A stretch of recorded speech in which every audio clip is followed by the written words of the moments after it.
Alrighty. So this is the discussion session for chapter 12 on educational testing and assessment.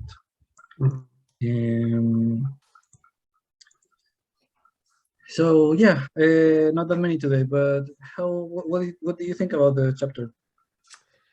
No, I don't know if I was distracted this week while I was reading it, or if it actually is drier than the other chapters, but I really struggled to read it this time. Took me a while.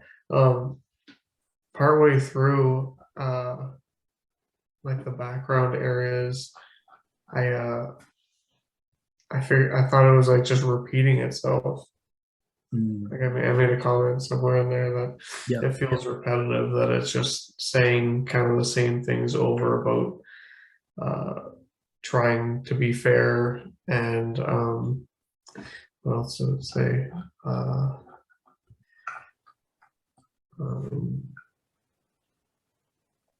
Make sure it's being used properly. Just stuff like that. I felt like it just kept saying the same things. Yeah. Well, in general, I think that this chapter repeats a lot of other things that are mentioned, of things that are mentioned in other chapters.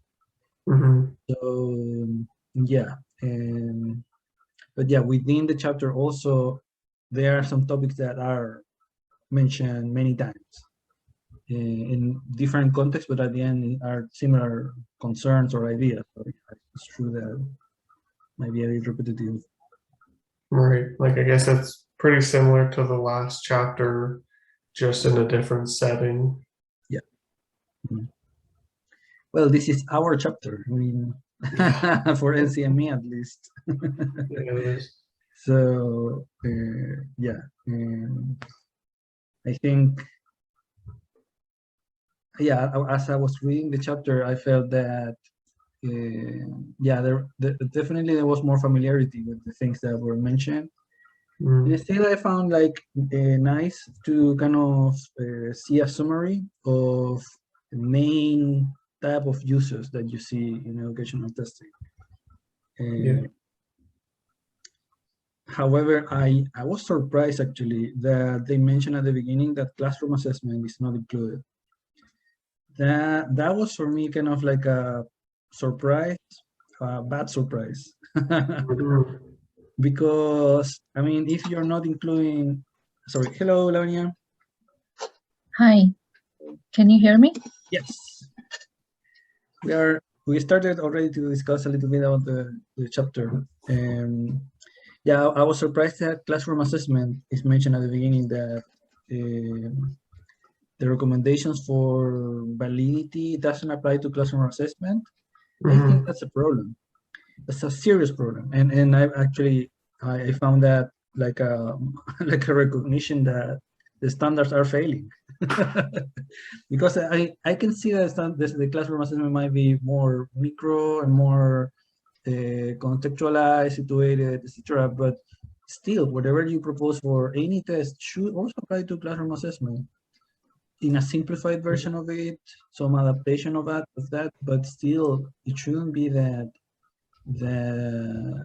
it doesn't make sense to me that you need to create like a separation between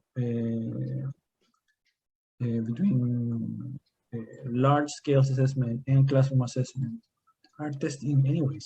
So you should be able to find a way to put those in the same framework. But that I didn't like that, and I found that a bad thing actually. And if you are excluding classroom assessment, include that somewhere else. I mean, I think classroom assessment, they have their own, I won't say it's standards, but it's something similar to that. But still, they deserve also a section in the standards, I guess. So yeah, I was surprised with that. Yeah, I was wondering if that stemmed from it already not happening, because if you look in individual classrooms, I feel like a lot of teachers haven't read these standards, right? It's not really for like a classroom teacher. And they'll just make their unit tests up as they go without really validity in mind. So like, I'm not sure how you would get the teachers on board for that, because it would be a whole different ball game, I think. Yeah, I mean, the question about the validity of a test, even in classroom assessment, it is important. And actually, in classroom assessment, definitely the strategy needs to be different. It needs to be simple enough so a teacher can do it if they want to do it. You're right that eventually they won't have the incentive, but you don't know. And at least if a teacher wants to do it, you should provide some guidance on how to do it somewhere. Yep. So yeah, maybe the standard not the place. I don't know. I disagree. I think that should be considered part of testing. Also considering the fact that it's a big part of the experience, the educational experience of many people. So yeah, I don't know. I like leaving that aside is. And one quick question. Which point are you discussing? we are discussing chapter 12, and I was doing a comment about, let me see, like the first page. First page of the chapter, in the second paragraph, it says formal validation practices are often not feasible for classroom tests because schools and teachers do not have the resources to document the characteristics of their tests and are not publishing their tests for widespread use. So yeah, yeah, I was saying that I was surprised with that. And with the thing about resources, again, that's a problem. Whatever prescription you give to test validation, there should be a version of it that can be low cost. It can be done like without that much resources. The fact that we cannot do that is suspicious to me. So what do you all think about this? Because the past 2 years, at least at University of South Florida, I've seen in the psychology department, okay, specifically, I don't know about other areas, but Canvas, when you put up an exam on it, like let's say multiple choice questions or something, after the students take the test, it gives you the item statistics like difficulty, discrimination, it tells you how many people answered correctly, and that's immediate, right? So those statistics, like at least over, let's say, maybe 3 or 4 semesters, when you're looking at how many students, say 300 students, that becomes your sample. And it does give you a fair idea of how the items are. I was just wondering what you think about these new tools that they can use. I'm sure, older teachers, they don't know how to use Canvas and they can't. But I think there is something there that can be developed, and at least teachers can be made aware of these resources so that they can use it. I think those are great. See, I don't expect teachers to open up R and run an IRT analysis on their, on their midterm tests results. So I think something that's got like an easy user interface would be pretty much the only way for like widespread teacher use. Yeah, that's what I thought. I was also surprised to see it. And I don't know how many of them are aware, I'm sure nobody outside the what do you say, psychology and education, at least the major departments that use these methods, nobody outside knows what difficulty and discrimination is. So there may be a little bit of training involved, but it's workable, right? But I agree with the idea that, some sort of validation should be made available, in the educational and just teacher-student context as well.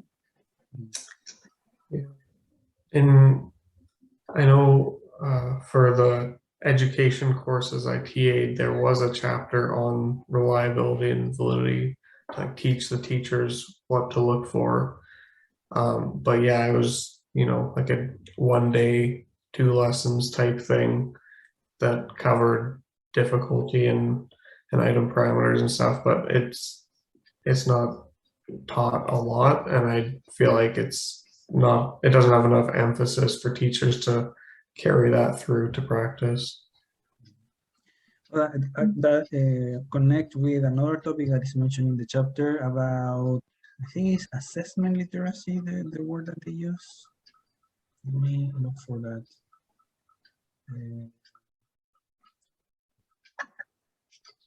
I think it's assessment literacy. Yeah, assessment literacy and professional development. So that I found that interesting because at least in the psychological testing chapter, they mentioned this idea that when a person uses a test, they should have certain level of competence to know how to use it. And in educational testing, I don't think we are that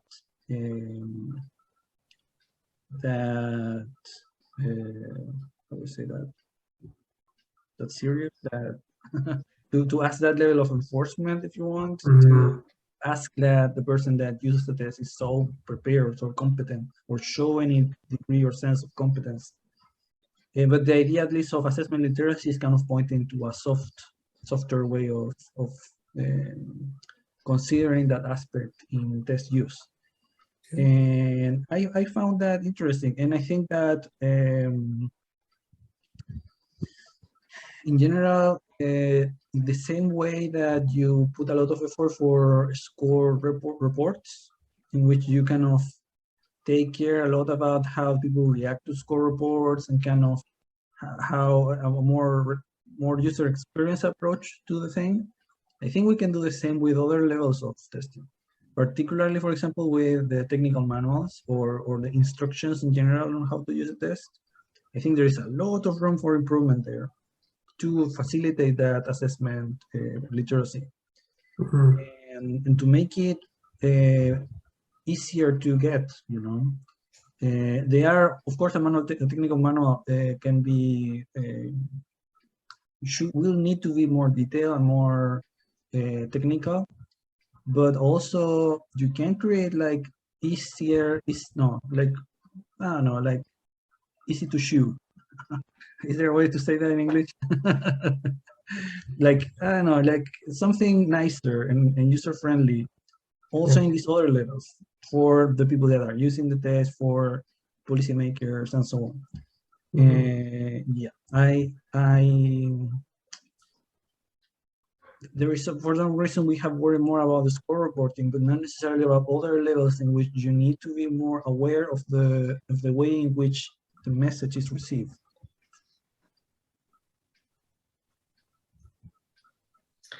Yeah, like a teacher-friendly handbook, basically to guide. Because I feel like a lot of the lack of representation of standards in educational testing comes from a place of ignorance, where a lot of teachers just don't know. You know, they haven't read the standards. They just don't know how they should be using the tests or making tests. So maybe like a handy resource that could be, you know, as widespread as the standards, but directed just to educators. Yeah, probably a good thing. So what do you both think of? I mean, I don't know if it's there in somewhere in the chapter, but what do you think of educational assessments that are like outside the classroom? Not exactly like SAT or GRE level type, but I'm just trying to think of, you know, something that that is targeted at development at, let's say, a state level or something. Developmental assessments and yeah, just not credentialing, but you know what I'm trying to say, that let's say you're identifying hypotentials, identifying hypotential students and like saying, okay, you can skip a grade and then move on. But those kind of assessments, does it apply there as well? I'm just trying to understand the educational domain in general as to where the assessment standards lie over there for those kind of assessments. Did I make sense? I'm not talking about classroom assessments, but out of classroom assessments in the educational domain, how do you think those standards apply there? Yeah. I'm not sure if I understood completely, but I think in the chapter there is some mention of tests like the one you described, but I think because maybe there is not like something that maybe is not completely kind of explained in the chapter, is that it's kind of like the audience, or how wide is the audience. So the chapter is speaking a lot about tests that are very wide and very kind of like for everybody. But also you can have tests that are medium sized, that are not for one specific classroom, but also are not like for a whole country, maybe one state, one county, or I don't know, still with enough people that you can consider that serious enough, but still not that big. And in that you can find many, like some tests that are more closer to psychological testing, some more that are more to still make decisions. I think there are a few mentions in the chapter, but maybe that's not completely explained, I think.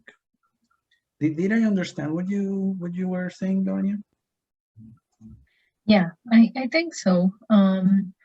Yeah, I think that kind of answers my question, but of course I have to read the chapter in detail to get that specific information. But overall, like even without the chapter, I do remember, like in terms of fairness and everything, I read that chapter recently, and I do think there are many guidelines there, but a lack of awareness of kind of how to use them and knowledge of if those methods are developed enough to use actually precludes us from, going forward in that area, I think. Yeah, in terms of like examining accessibility to constructs and all of that, there's a lot there that if you actually take it, expand it, and run with it like a research idea, you may be able to do more, but I don't know the state of literature there as well. I'm looking at your comments on the Envision board, so like try to speak about some of those. I think this chapter, yeah, I think the concept of cultural sustainable assessment, or anything that kind of considers in a more specific way the culture of the test takers, I don't think that's mentioned enough in this chapter. It is considered at least the idea of accommodations and modifications, but it's always related with the idea of a disability that is kind of justifying that. But yeah, I have never kind of I haven't understand yet why we apply some concept for disability only and not for others, like softer differences in terms of how do you experience life.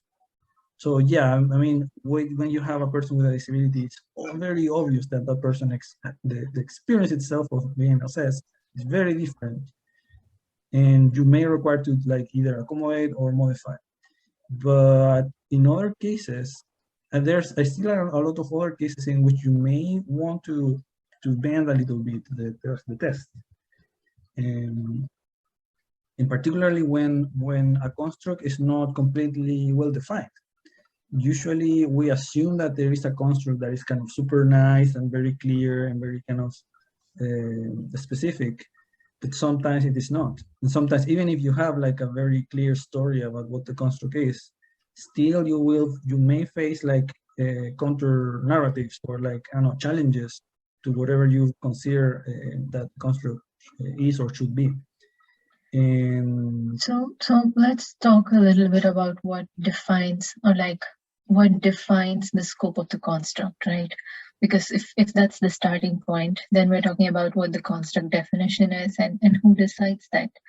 So partly that is mostly, actually, I would say not partly, most of it is just defined by what the curriculum entails, right?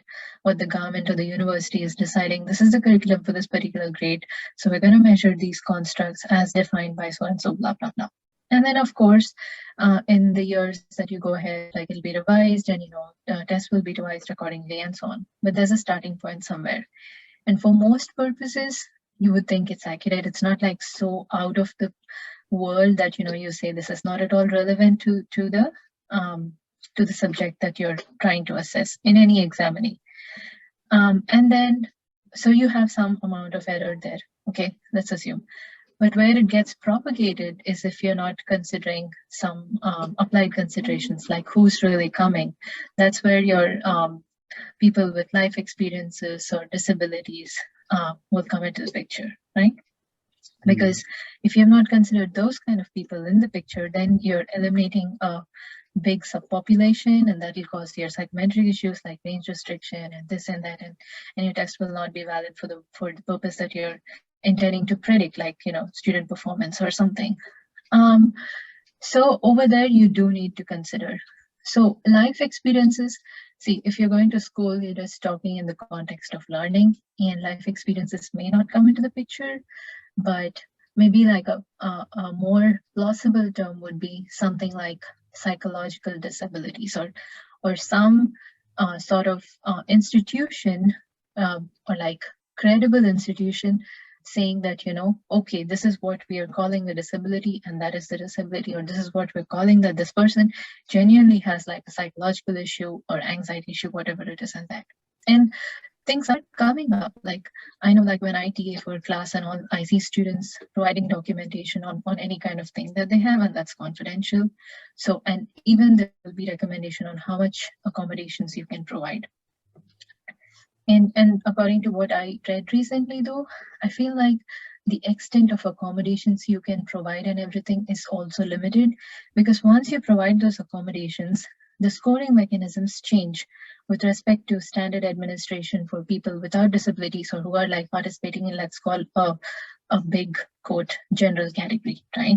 So when that scoring mechanism changes, there's more research required on that scoring and how to make those scores comparable, and then on the basis of that, order everybody or rank order everybody in terms of a valid score. So that affects interpretations and all. So it's a really good time to be discussing all that, because now we have like more polarized societies, so everybody needs to be accommodated, things like that. But it's really cool, and I like that we're talking about this now, but just some thoughts running in my head while I was reading this last week. Yeah. So it's like, you have to keep all these points about error propagation in mind. And then I think one good bucket, and one of the books I came across was like, you think about psychometric considerations, you also think about applied considerations. That's your total test taker experience. Including everything, right? If they're comfortable, if they're engaged, motivated, what's the face validity, what's the test taker experience like, are they happy after they take the test, test taker reactions, etc. And then the third one is contextual considerations like diversity context, or like what's the context in which you're giving the test, etc., etc. And the fourth one is like most important, and probably what defines most of the practices nowadays, is just logistic considerations, how practically feasible it is, and things like that. So to achieve a balance between all these categories is like so challenging. Sorry, Ivy is connecting. Hello there. Hi, Ivy.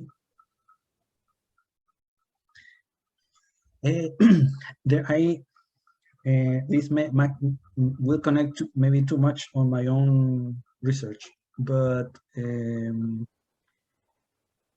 as I was doing some literature review of the topics on my dissertation, I found this very interesting paper from it's two authors that speak about a test used to certificate language interpreters.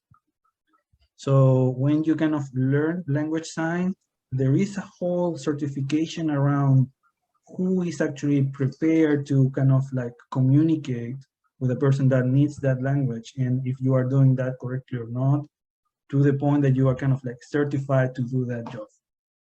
So translate.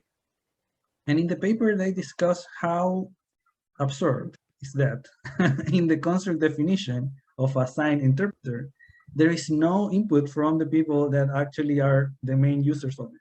Like deaf people didn't have much input on the definition of the construct.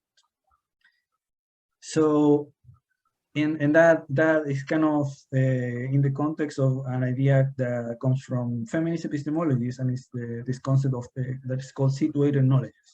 Basically, the idea of situated knowledge is that when you do scientific research, you need to be kind of aware of the situated nature of all knowledge generation, and assume that knowledge construction is always kind of like with multiple visions of it. You need to kind of like scientific work is about speaking about this multiplicity of point of views. And I think yeah, I mean, when you don't have like, when you cannot elicit an experience that is really or truly comparable across examinees, our job, I think, to the minimum, is to kind of document that, at least, to make that visible, to speak about it, you know? So we sometimes are too kind of worried about coming with a solution. But sometimes there is no solution. And the only thing we can do is kind of make people aware of the problem and kind of document more about the nature of the problem and how exactly it can happen that something is not comparable. And that's enough. And then later people will kind of have more information to use whatever you build, and will have like a more informed decision there. But I think our job, to the very minimum, is more about documenting stuff. It's more about like really going more into detail of how exactly is that something is different, or how exactly is that two life experiences react different for a test, for example. How is that, I don't know, you may consider a different point of view about a construct because of the narratives, or I don't know, like whatever people are saying about the test. And yeah, I think this particular case of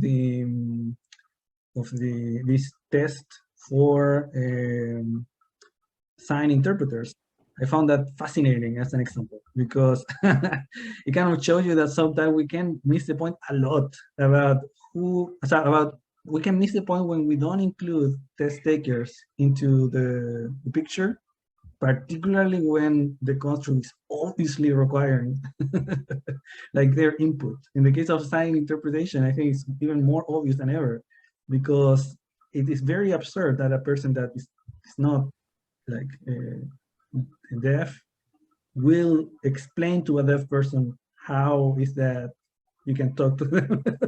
It's really, it doesn't make sense.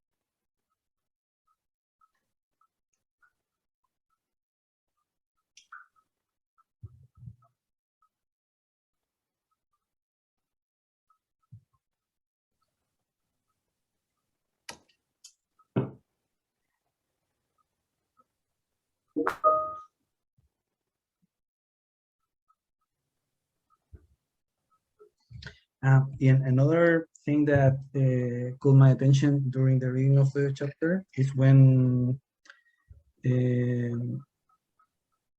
I speak about alternate assessments. And in general, the idea of needing more information, or kind of like collateral information, that is also mentioned in psychological testing. And here in this chapter is also kind of slightly mentioned. Sorry, I have my cat here. And yeah, I remember once I was reading about technology in general, like philosophy of technology. And usually we understand technology as a tool, but there are many other ways in which we can understand technology. And there is like some group of people that have been exploring what other metaphors are good to understand technology in general. And one that I like a lot is the idea of an ecosystem. So for example, a printer can be like a technology, and it's a tool to print. but you cannot use the printer if you don't have a lot of other little technologies that are around to actually use it. So around a printer, you will find like, I don't know, like staples, or I don't know, like a scissor, or like many other little things that create like an ecosystem for use. And yeah, when I was reading that, it was like, yeah, it makes sense. In general, test is like, I would say that it's weird that the test is alone or interpreted in an isolated way. And it makes sense actually to also think testing not necessarily as one product that you are building and the only device like the test that you're doing, but also as all the ecosystem that surrounds it, and how you can actually change a lot, like the quality of the experience of someone taking a test by also worrying about the ecosystem that you are creating. So, for example, what are the materials that are there for preparing the test?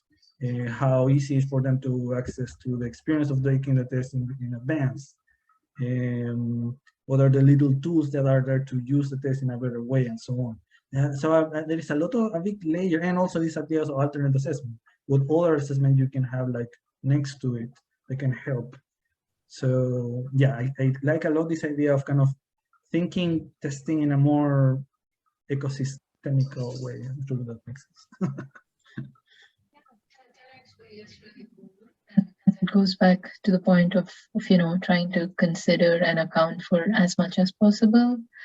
And also I liked your previous point about how you should at least like start the conversation around it, right?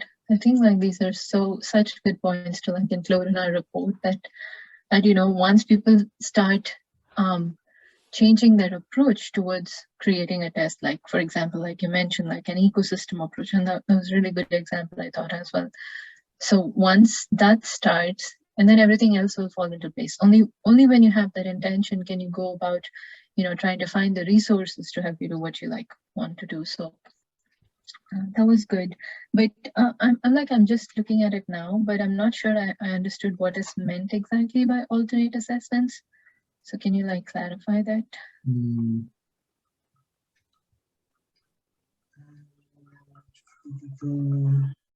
Like when are they used? For students with significant cognitive disabilities. Okay, so then instead of providing accommodations, you're just giving them like alternate assessments. Yeah. Okay, now I understand that. I see. Yeah, I understood that was kind of variation of an assessment that might eventually change even the construct, or it depends. Sometimes it can be just changing the format, sometimes it can even like change the construct itself, but there are kind of variations that can be helpful to apply that to more people that require different tests.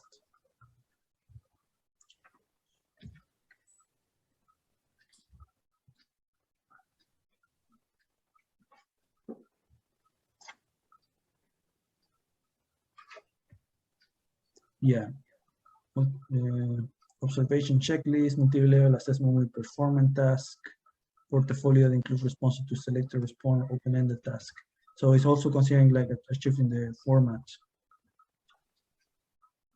Yeah, and I feel like now that you have access to so many more technologies, it may be easier to like create something that's to create alternate assessments than just than before, where you only had paper pencil, and anything else you had to do, you have to work really hard and try to make something manual. But yeah, a lot of the conversation that we're having can happen, those conversations, because we can imagine how that can be done, because we know that there is technology that is kind of close enough or already there to do those things. So yeah, I think the fact that there is technology available changes a lot the discussion about what is possible.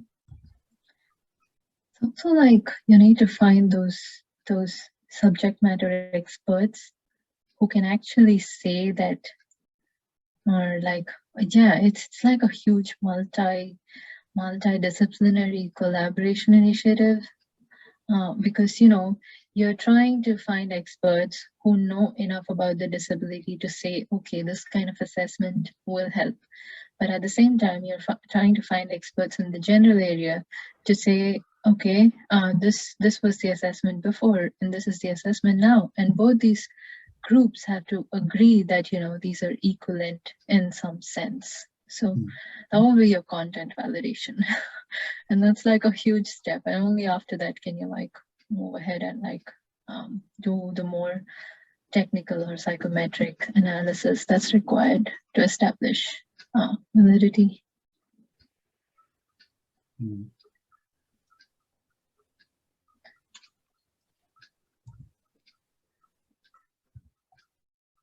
One thing that surprised me was in standard 12.1 that says that when educational testing programs are mandated by school, district, state, or other authorities, the ways in which test results are intended to be used should be clearly described by those who mandate tests. I felt a bit confused with that, because even if you mandate the test, I would say that the information about test use or what are the purposes of the test are written in a technical manner. That usually is written by the test developer, not by the person that mandates the test. So I was surprised actually to see that standard putting like the burden on the person that mandates, because I mean, I can see that the person that mandates, the institution or group that mandates the test is the one that will define that or decide on that. But the person that is putting that in a document is usually going to be the developer, not the mandate. So yeah, I was confused with that. No, I see your point, and that's like such a tricky area, it seems like, just because you say it's being mandated by these authorities, and I'm not sure the authorities are ever going to be like transparent enough to state the ways in which test results are intended to be used. So yeah, and I don't know the scope of the scope of the test developers and users. Because at least when you speak about monitor the impact and to identify minimize potential negative consequences, that responsibility, yeah, at some point, it kind of makes sense to me that it's the user, because the user is the first one that will witness those things. But yeah, the diffusion of responsibility, I think, is a general problem. That when you have like too many people and you don't know who exactly is responsible for what, and yeah, the standard kind of helped to break that, but still, yeah, there are some counterintuitive assignations.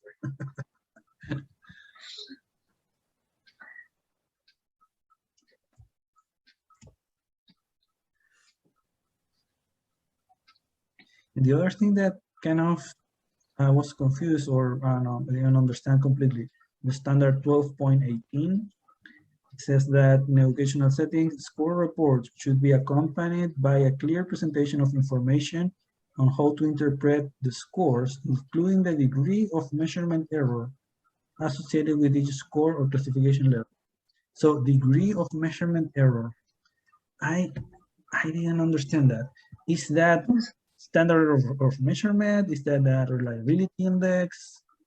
No, yeah, I'm like trying to read through it, but at first glance, it seems like it's not going to make much sense to the user if you give them the degree of measurement error. Let's say students and parents are reading that.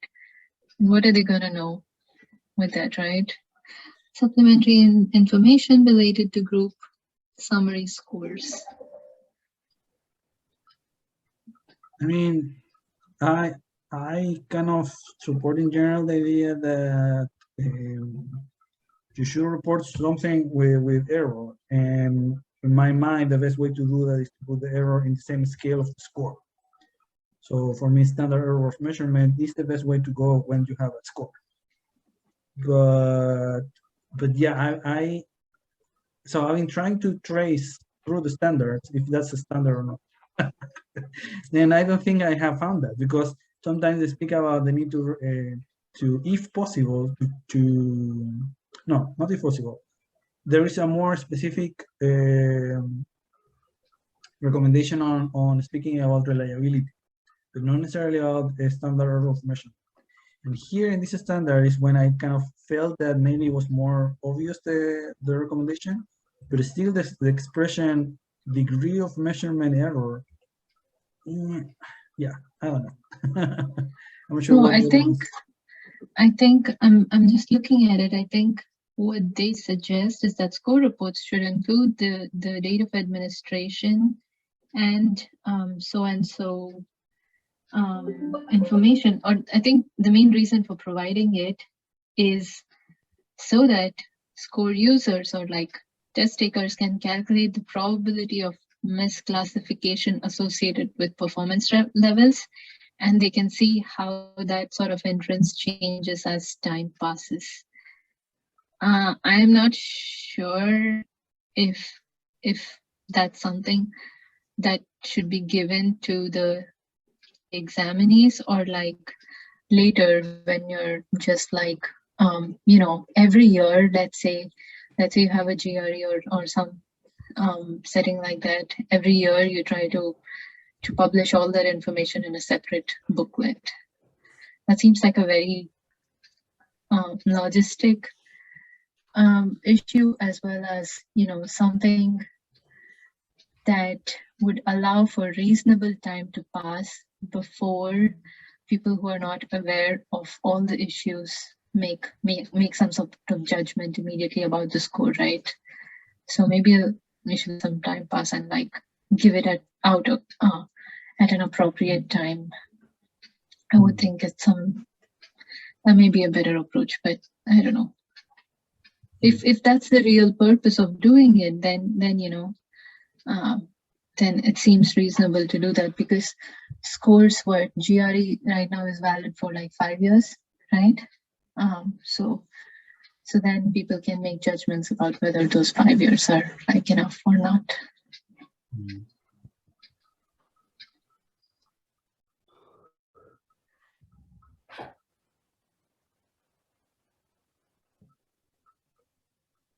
I'm thinking I'm not sure if I understand everything you said, Lavanya, but I wonder if, I don't think people update error of measurement.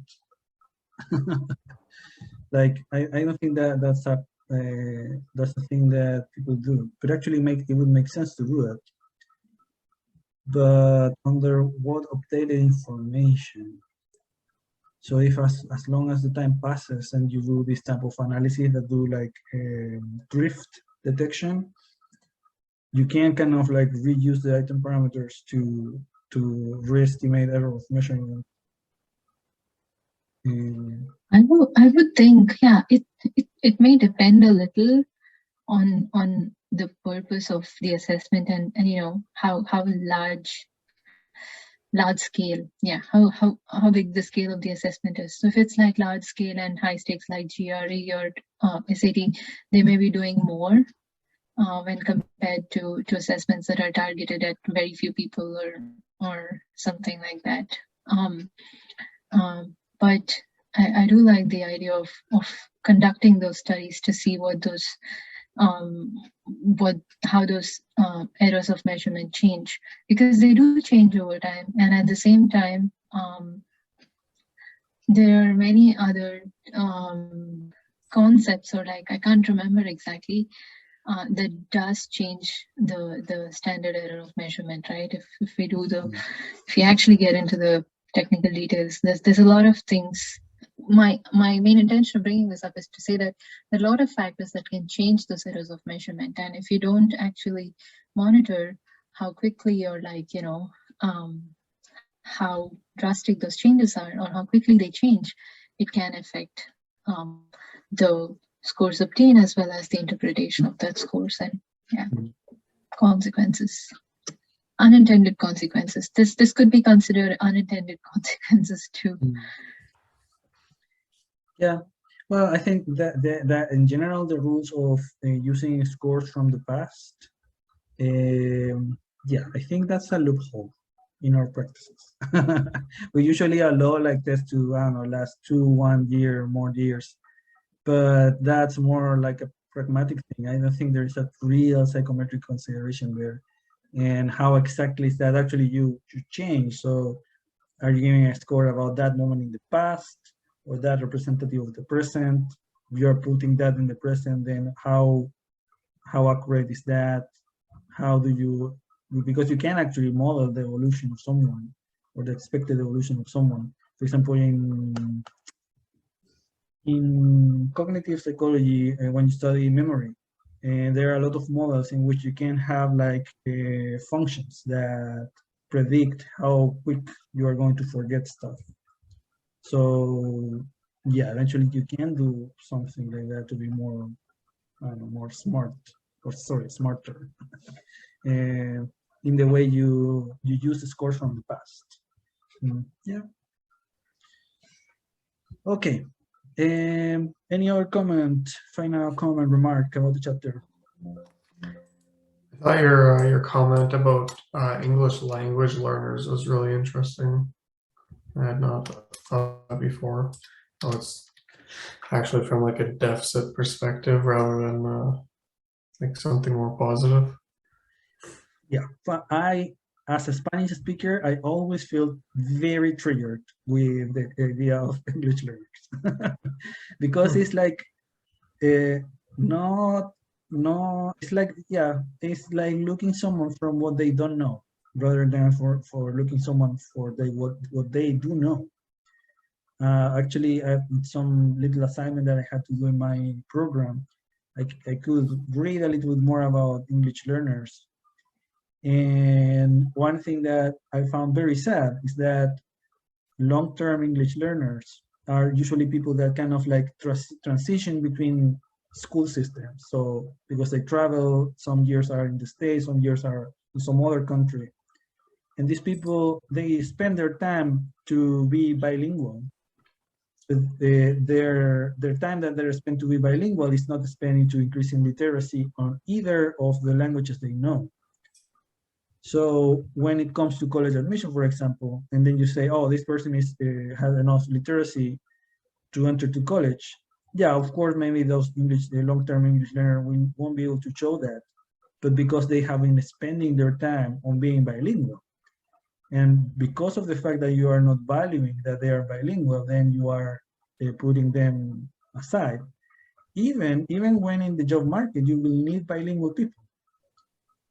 And that's kind of very absurd because you deny the entry of people that actually are bilingual, and then you raise people that later need to learn a language. Or actually you import professionals from somewhere else to fulfill your needs in terms of that type of thing. So yeah, in general, the thing of English learners feels, I don't know, I think there is a deficit perspective on even the name.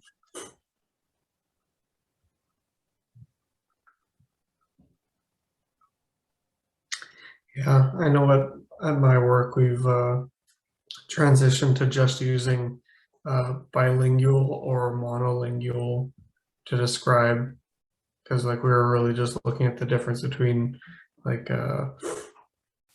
mainly English speakers versus people who speak other languages or English as a second language. And we decided to just use the term bilingual to describe like a general population without trying to be reductive, I guess. That's great. So, sorry, maybe we can spend some time to write questions because we have at least 5 minutes. So maybe we can write questions for Michael Walker. Michael Walker is the person that's going to respond our questions. He works at EDS, and he's in charge of a center for equity, I think is the name of the center he directs.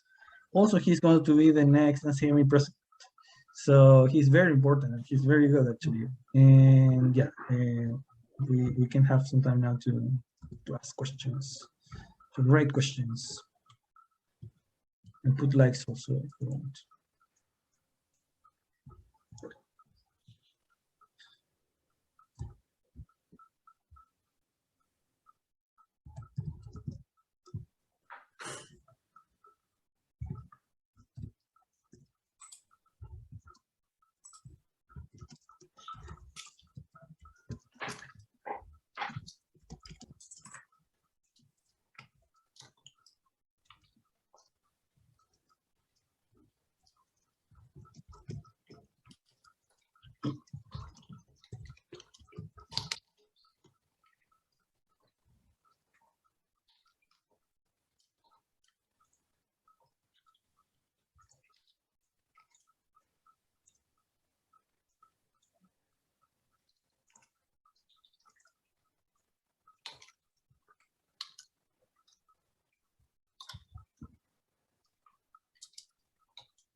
How do I like put likes?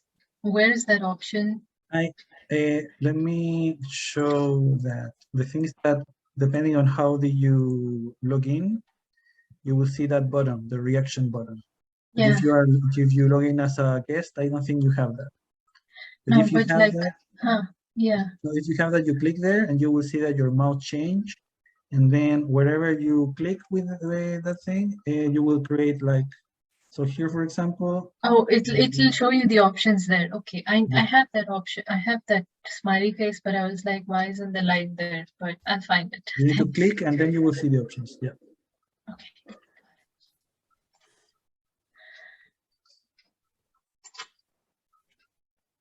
I think I think we're repeating a question about classroom assessment. Why is not there? Yeah.